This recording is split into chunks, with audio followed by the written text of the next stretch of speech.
Close up हास्य सम्राट.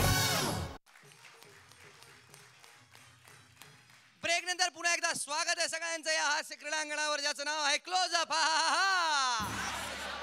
आता हसा मराठी. अशाच रंगतदार अवस्थेत आपण बोलूया आपल्या पुढच्या खेळाडूला.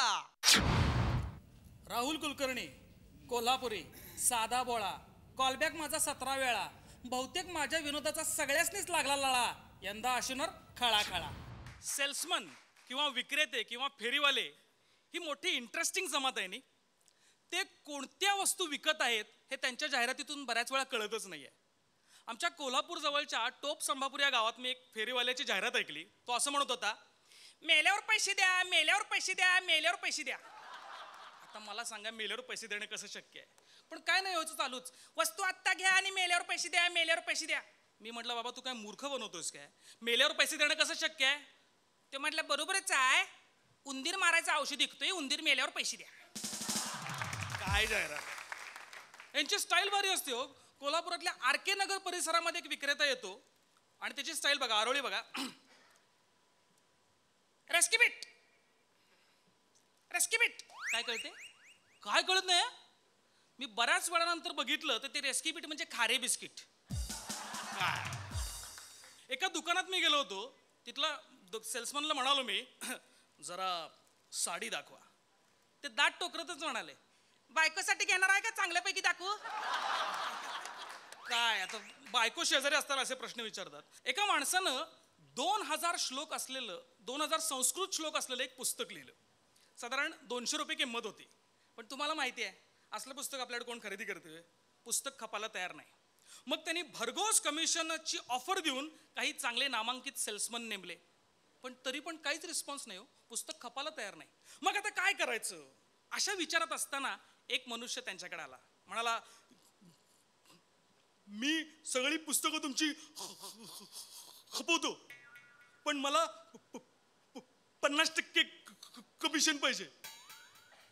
अरे बाबा, तुला बोलायला 2 मिनिटं लागतात, तुझं धाडस बरंच वाढलेलं आहे. ही काय माझ्यासाठी किरकोळ काम आहेत, जाता जाता करतो. 1000 पुस्तकं द्या, लगेच खपवतो. तो म्हणला, ठीक आहे, प्रयत्न करून बघूया. 1000 पुस्तकं त्याला दिली. आठवड्याभरात मनुष्य हजर. सगळी खपवली आणि द्या, विकतो मी. आश्चर्य वाटलं.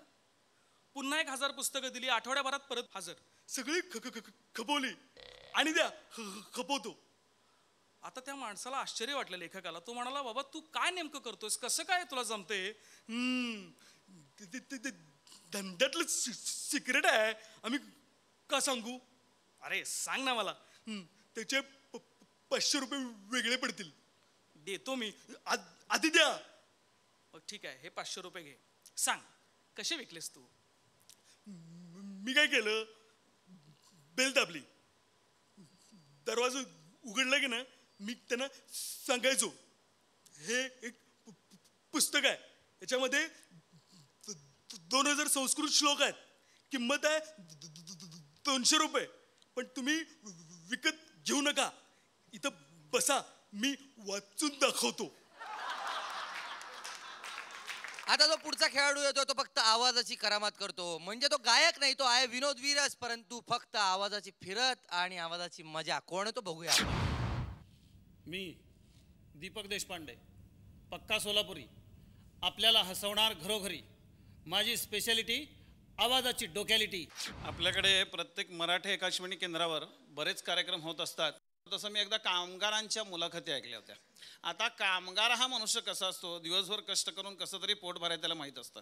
पण आकाशवाणीचा माणूस विचारत होता, तो कामगार त्याला उत्तर देत होता. आपण काय करता? तुम्हाला काय करायचं आहे? नाही, कामाला कुठं जाता? तेच म्हणलं, तुम्हाला काय करायचं? पंचायतीत का, पोलीस चौकशी आहे का, इथं का उभारला, का करायला सांगत नाही जा.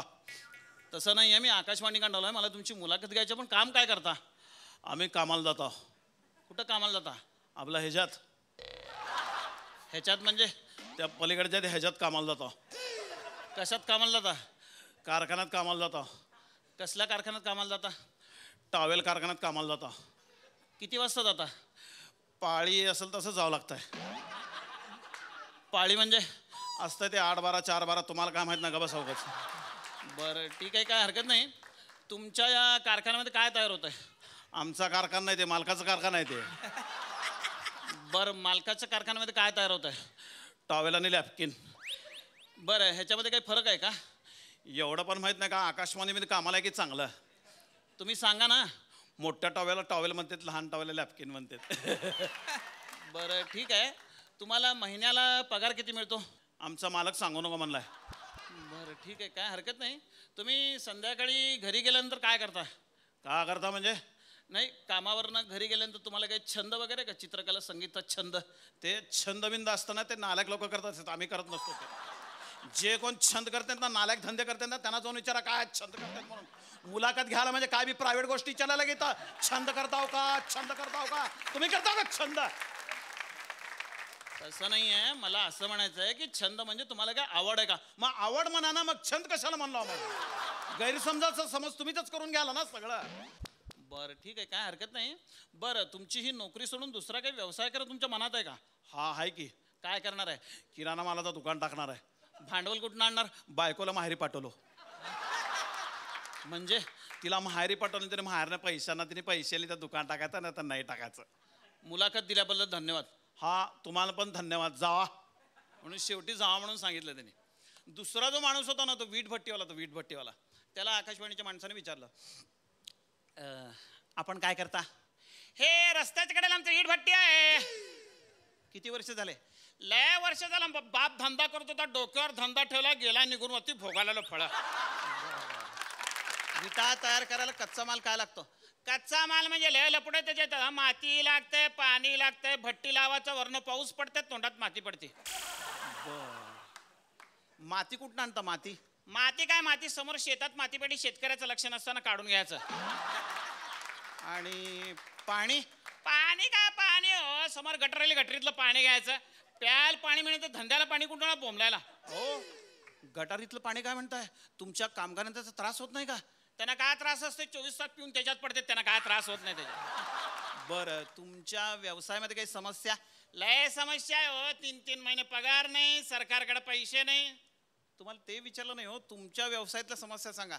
तुम्ही समस्या म्हणले, मी शिक्षकाच्या समस्या सांगून टाकलो. मला काय माहित कुणाच समस्या विचारायला ते. तसं नाही आहे, समस्या म्हणजे तुमच्या समस्या.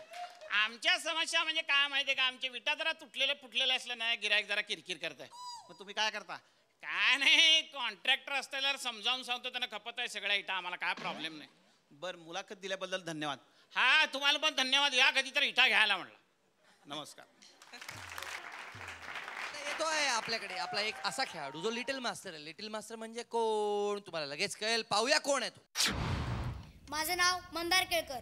प्रत्येक विनोद खेळकर. स्पेशालिटी प्रत्येक विनोदाला हापूस आंब्याची झोप. एक माणूस जंगलातून जात असतो.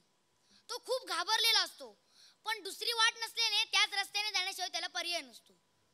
पण भित्यापाटी ब्रह्म राक्षस म्हणतात तसा एक वाघ त्याच्या समोर असलेला त्याला दिसला. आता वाघ आपल्याला खाणार हे तो जाणून होता. त्याने घाबरून डोळेच मिटले. शेवटचा उपाय म्हणून त्याला त्याच्या आजीने सांगितलेल्या गोष्टीची आठवण झाली. आजी सांगायची, हे बघ, खूप भीती वाटली म्हणजे रामरक्षा म्हणावी, म्हणजे कोणतंही संकट दूर होतं. तो मिटल्या डोळ्यांनीच रामरक्षा म्हणू लागला. अर्धी रामरक्षा म्हणून झाली तरी काही वाघाने त्याच्यावर झडप घातली नाही. त्या अर्थी वाघ निघून गेला असणार म्हणून त्याने डोळे किलकिले करून पाहिले तर वाघ सुद्धा काहीतरी डोळे बंद करून पुटपुटत होता. ह्याला वाटलं की वाघ आपल्याला घाबरून रामरक्षा म्हणतोय. त्याला जरा धीर आला. त्याने डोळे उघडले. एवढ्यात वाघाने डोळे उघडले. तो वाघाला म्हणाला, मी तुम्हाला घाबरून रामरक्षा म्हणत होतो, तुम्ही काय म्हणत होतात? वाघ त्याच्यावर झडप घालता घालताच म्हणाला, वदनी कवळ घेता नाम घ्या श्रीहरीचे. एकदा राजू नावाचा मुलगा एक झोपलेला असतो. आई म्हणते, राजू उठतोस ना, 7 वाजले, शाळेत जायचं नाही का तुला? ए थांब ना आई, जरा 5 मिनिटं झोपतो. आई 5 मिनिटं? नको राजा, शाळा सकाळची आहे ना तुझी. आई मला नाही जायचं शाळेत. का राजा, तुला बरं वाटत नाही का?